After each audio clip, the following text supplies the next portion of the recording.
Durante los últimos 50 años, el proceso que ha dominado la agricultura a nivel mundial se llama intensificación convencional.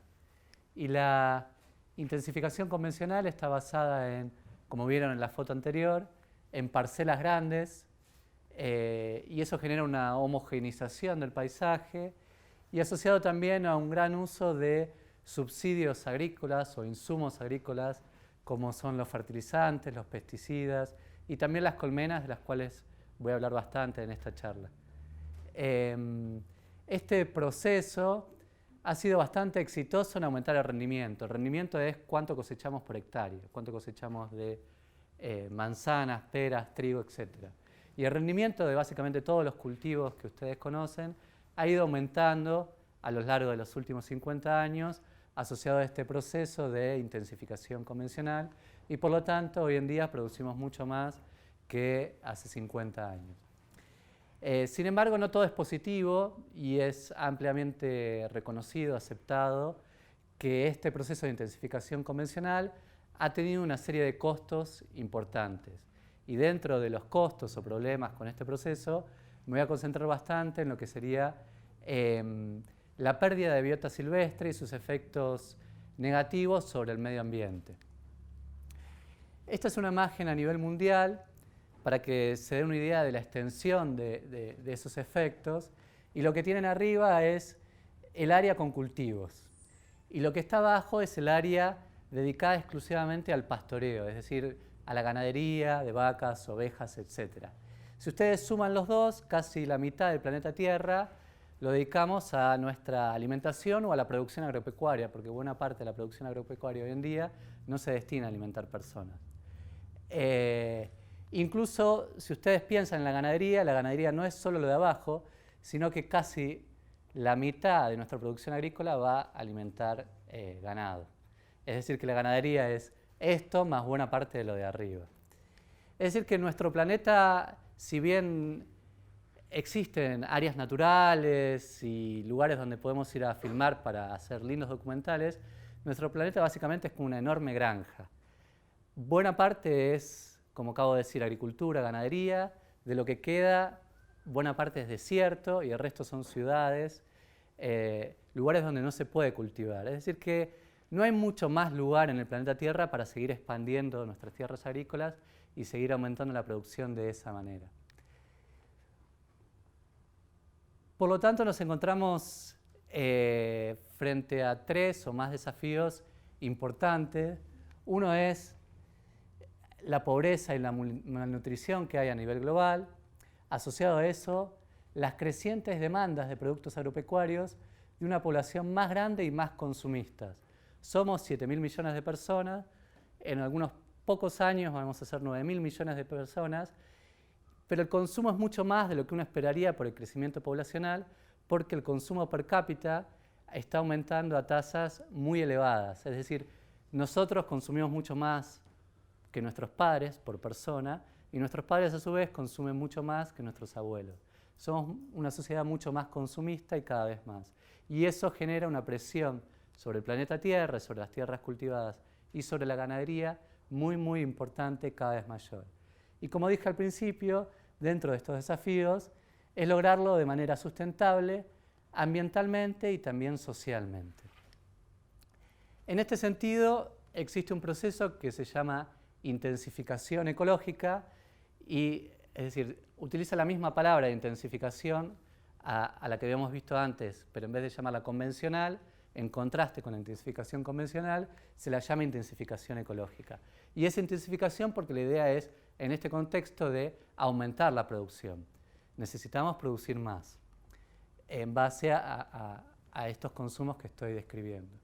Y la intensificación ecológica, digamos, en vez de destruir la biota silvestre, la idea es promover la biota silvestre y a través de la promoción de la biota silvestre, promover los servicios ambientales asociados a esa biota.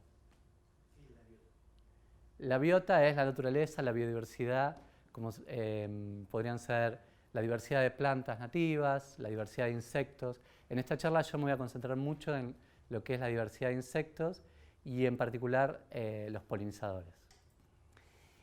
Y Y entonces los servicios ambientales, gracias Jorge, y entonces en torno a los servicios ambientales asociados a esa biota silvestre tenemos, por ejemplo, el ciclado de nutrientes asociado a los insectos del suelo, como escarabajos, lombrices, etcétera, que están naturalmente allí, a ellos lo llamamos biota silvestre. El biocontrol de plagas, o se le llama control biológico de plagas, en opuesto al control químico de plagas. Este es un control que ejercen la biota, los organismos vivos, como muchas avispas, etc.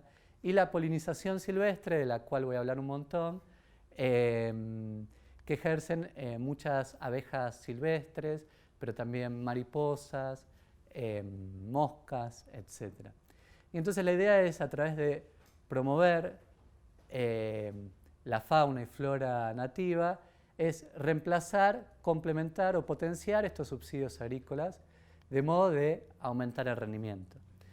Desde un escritorio todo el mundo está de acuerdo con eso y cualquier político lo firma y nadie va a decir que no, es decir, seríamos locos si estamos en contra de esta idea, pero digamos en términos prácticos, cuando vamos al campo y hablamos con los agricultores que aplican la intensificación convencional, es decir, la mayoría de los agricultores, nos empiezan a hacer preguntas y entonces nos dicen, bueno, entonces, ¿cuántas especies de insectos silvestres necesito? ¿Cuánto? ¿Cómo? ¿Dónde? ¿Qué área de hábitat natural tengo que dejar? ¿Cuánto de selva tengo que preservar para poder seguir produciendo maíz, poder seguir manteniendo mi familia y no contaminar el agua?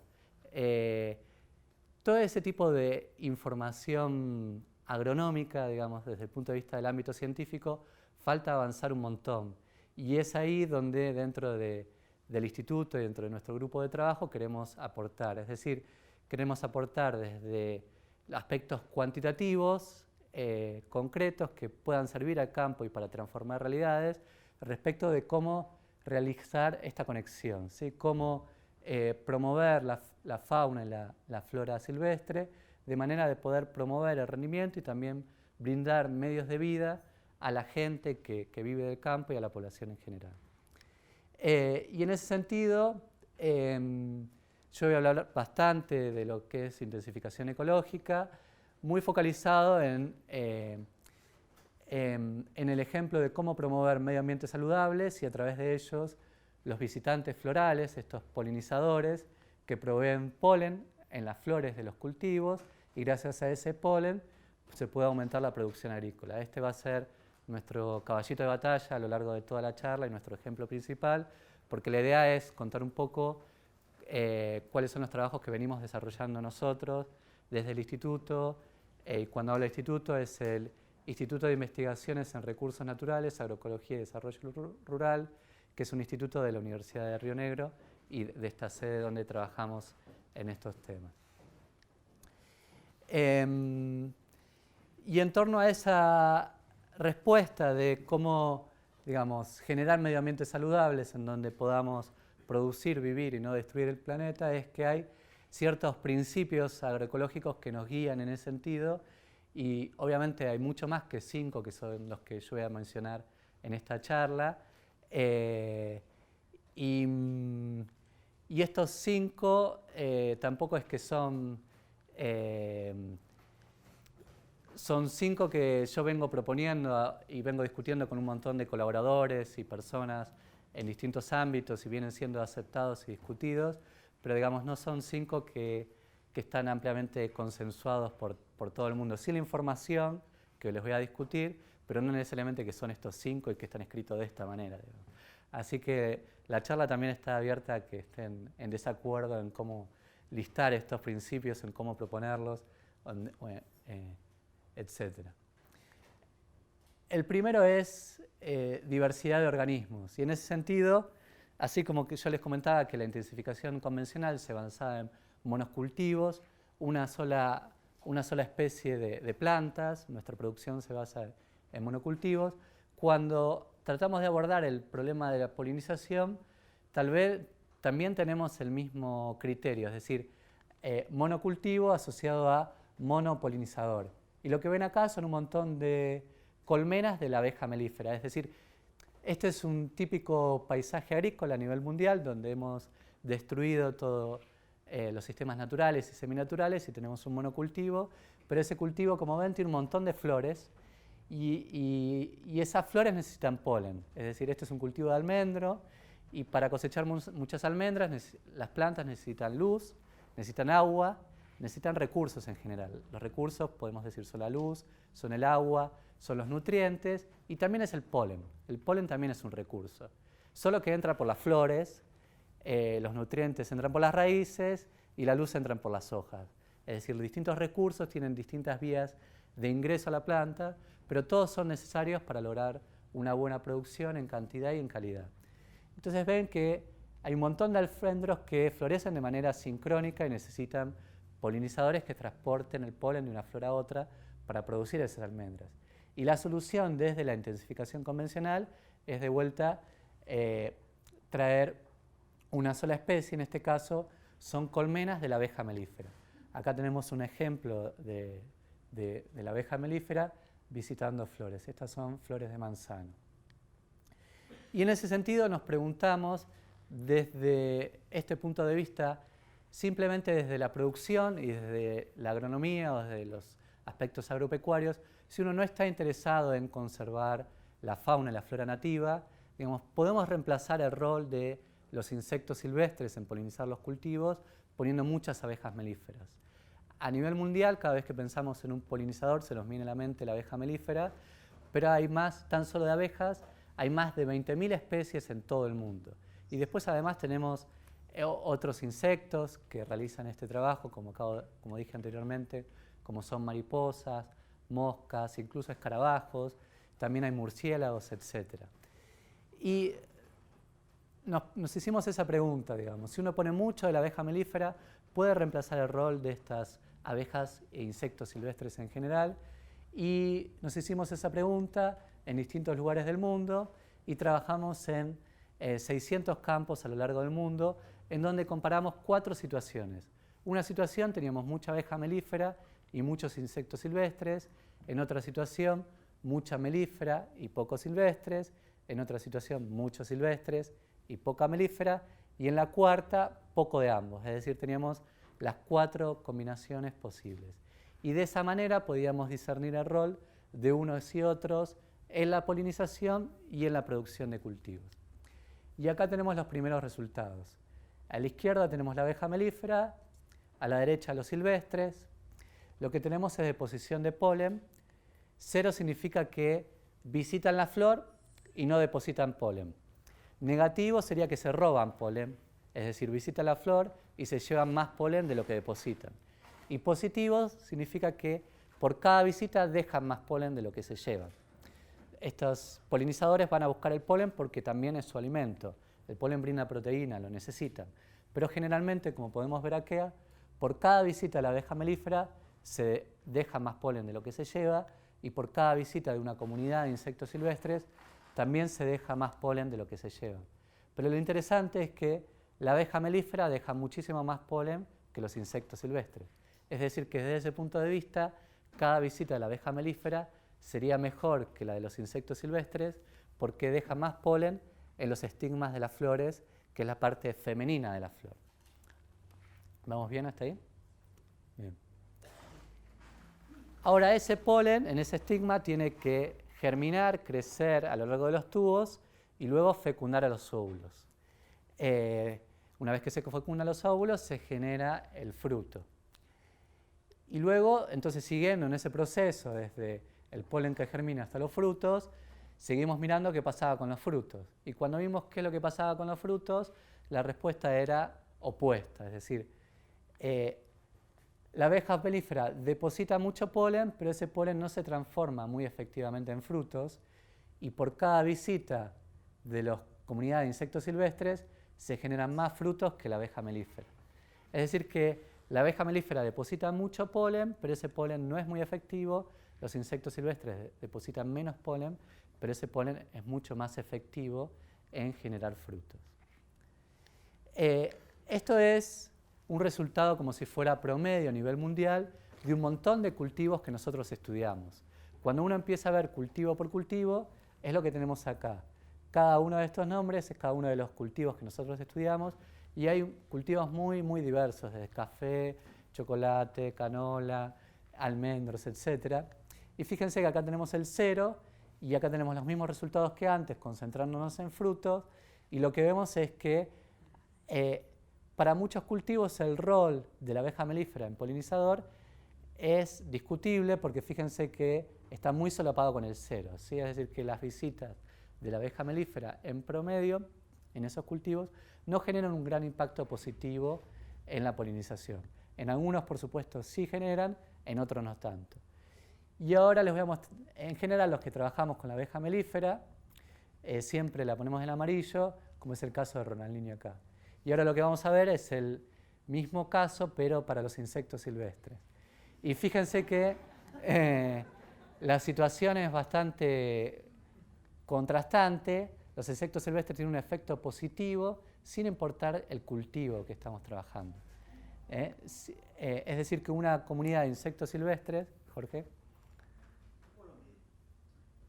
¿esto? Lo que hacemos es mirar la cantidad de visitas a la flor de los cultivos y ver cuánto fruto se genera en función de las visitas que obtuvimos de cada grupo de polinizadores. Y también generalmente trabajamos con sistemas de exclusión. Excluimos flores de polinizadores y contrastamos flores con insectos versus sin insectos. Y eso también nos da una idea para saber el rol de estos insectos. Y teníamos medidas las abundancias relativas, ¿no? de la abeja melífera y de los insectos silvestres.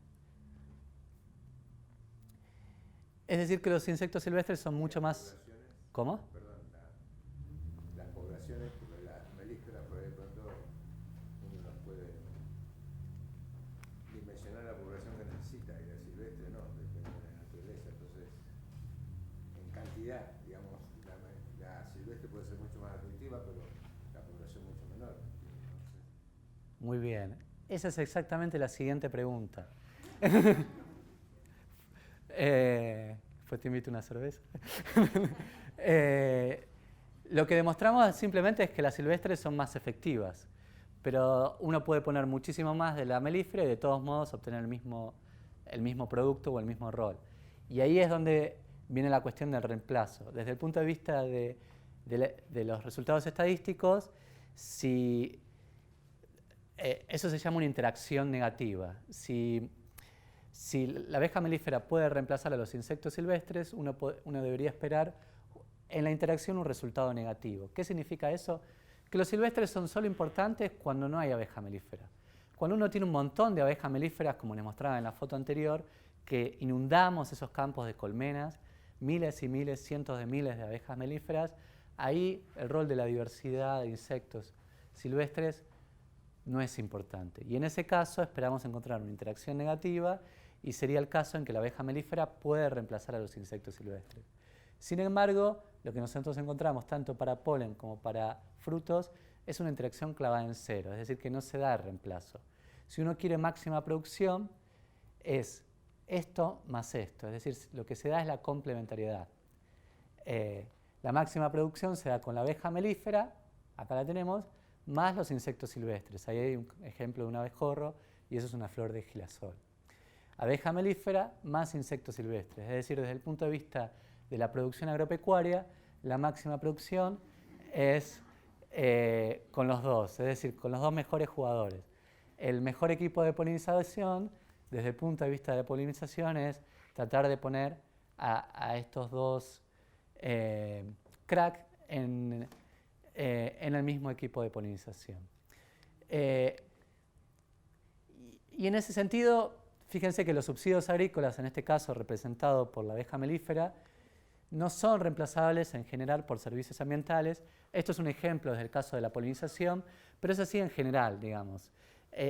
Brindan productos o nutrientes o recursos de distinta calidad y cumplen distintos roles en los ecosistemas. Y entonces, como norma general, en estos estudios que yo les ejemplifiqué a través de la polinización, pero en otros estudios que se focalizan en nutrientes o en el control de plagas, todos se encuentran lo mismo, digamos, que estas cosas se pueden complementar, se pueden potenciar, pero en general no son reemplazables.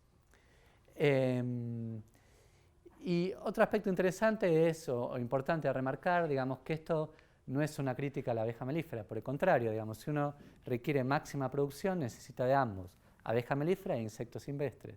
De hecho, la abeja melífera es maravillosa porque uno la puede poner en colmenas y la puede distribuir por todo el mundo, justamente en la floración del cultivo, cuando uno la necesita y en el lugar que la necesita. Mientras que el manejo de los insectos silvestres es realmente, requiere de mayor conocimiento y es más intensivo porque implica un manejo de hábitat. Si uno resume todo lo que vengo diciendo hasta ahora en un gráfico, lo que tenemos es esto. Tenemos el rendimiento de los cultivos y el rendimiento de los cultivos aumenta cuanto más insectos visiten las flores. Y lo que tenemos en el azul es la curva para la abeja melífera.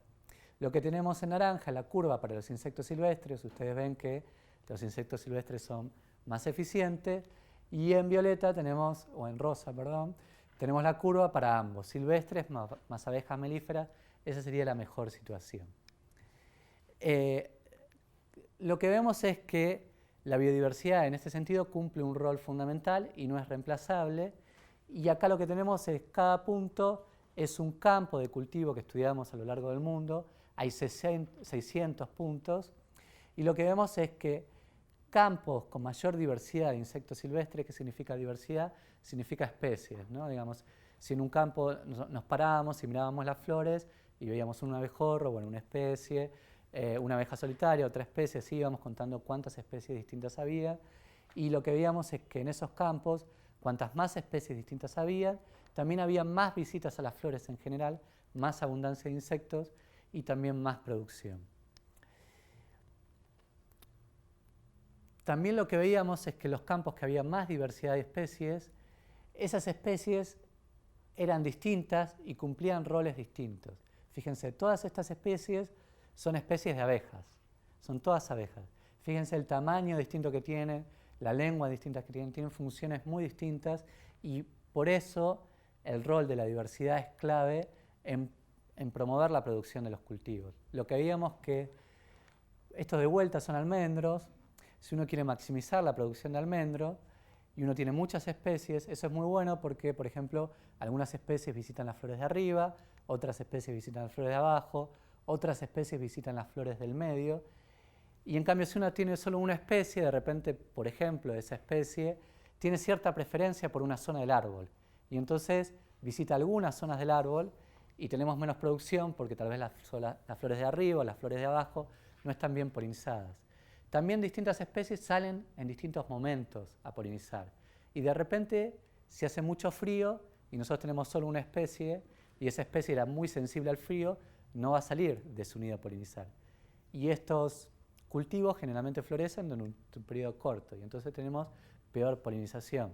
En cambio, si tenemos muchas especies de insectos y hace frío, a algunas no les gusta el frío, pero a otras sí. Entonces algunas salen a polinizar y de esa manera vamos garantizando polinización. Lo mismo con el calor, lo mismo con el cambio climático, es decir, que diversidad de especies me brinda distintas funciones y distintas respuestas a climas, a usos, a manejos, etc. Y eso, de alguna manera, me garantiza una polinización para distintos cultivos y en distintos climas. ¿Se entiende? Y entonces, digamos, de vuelta, es una comparación muy injusta porque estamos comparando una especie versus muchas y no es que la abeja melífera no puede reemplazar a muchas especies. La abeja melífera es una especie maravillosa. Pasaría lo mismo si utilizáramos cualquier especie como ejemplo. Ninguna especie sola puede reemplazar el rol de muchas especies en su conjunto. ¿Sí? Es simplemente que le estamos pidiendo demasiadas cosas a la abeja melífera. Y eso es interesante desde el punto de vista agropecuario, porque cuando nosotros pensamos en cualquier cultivo, cualquier agricultor, si piensa, por ejemplo, en que va a plantar cualquier cultivo, que va a plantar trigo, lo primero que piensa es, bueno, ¿cómo es el clima? Si el clima se adapta a qué variedad de trigo o no, ¿cómo es el suelo? Si el suelo se adapta o no, qué tipo de manejo voy a usar, etcétera, etcétera. Pero cuando uno piensa en otro cultivo, por ejemplo, que depende de polinizadores, como puede ser una ciruela, también piensa lo mismo, qué variedad, qué clima, se preocupa mucho por los nutrientes, cómo va a fertilizar el suelo, se preocupa mucho por el agua, cómo va a regar, pero para la polinización no se preocupa, no va a decir, bueno, qué especie o qué grupo de especies son más adecuadas para el ciruelo. Solamente le pide a la abeja melífera que haga todo el trabajo. Y eso sería lo mismo como si pensáramos plantar el ciruelo en cualquier clima o en cualquier suelo o con cualquier manejo. Ni se nos ocurriría plantar un ciruelo con cualquier clima, con cualquier suelo, con cualquier manejo, con cualquier riego, pero sí se nos ocurre plantar un ciruelo con cualquier polinizador. Entonces, desde el punto de vista de los agricultores, de los técnicos, del conocimiento en general, de cómo es el manejo de la polinización, se está un paso mucho más atrás de lo que es el manejo de cualquier otro recurso agrícola, y por eso también estamos encontrando que hay grandes déficits de polinización y que hay grandes problemas en la polinización a nivel global, digamos, porque no se maneja con el mismo nivel de conocimiento y seriedad que se maneja los otros tipos de recursos. Y básicamente le estamos pidiendo demasiadas cosas a la abeja melífera, le estamos pidiendo que haga magia, ¿no? Digamos, y le estamos pidiendo cosas que no le pedimos a ningún otro recurso en ninguna otra circunstancia. Y básicamente lo que estamos haciendo con la agricultura actual es la combinación perfecta para que falte polen y para que haya déficit de polinización y para que produzcamos menos alimento por falta de polen. Básicamente, el déficit es un balance entre oferta y demanda. Por un lado, aumentamos mucho la demanda. ¿Por qué? Porque generamos estos grandes campos de monocultivo. Todos florecen de manera sincrónica y en poco tiempo. Y entonces hay un montón de demanda de polinizadores. Esto es un mar de flores, millones de flores que requieren ser polinizadas. Y por otro lado, es un desierto de oferta, no hay polinizadores. Hacemos todo lo posible en este paisaje para matar a todos los polinizadores, digamos, ¿no? Los llenamos de agroquímicos, no hay ningún lugar donde los polinizadores puedan anidar. Básicamente, entonces, destruimos los polinizadores, no hay oferta, aumentamos muchísimo la demanda. ¿Y cuál es la conclusión? Que hay un gran déficit de polinización. Y eso es tan fuerte, digamos, la señal que se ve a nivel global, como les acabo de mostrar, y para todos los cultivos.